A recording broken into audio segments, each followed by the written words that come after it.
آج رشتوں کا تصور ختم ہو گیا۔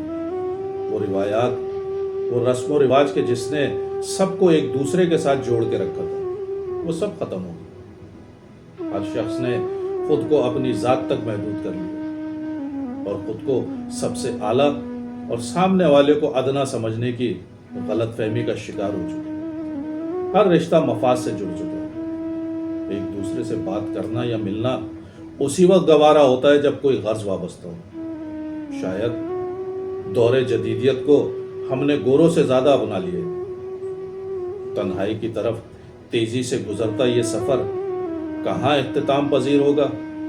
شاید ہم جان کر بھی انجانے پن کا ڈھونگ رچا رہے ہیں۔ لیکن اتنا ضرور کہوں گا کہ اتنا تعلق ضرور رکھو کہ کاندھا دینے کے لیے اور لحد میں اتارنے کے لیے چار لوگ میسر آ سکیں۔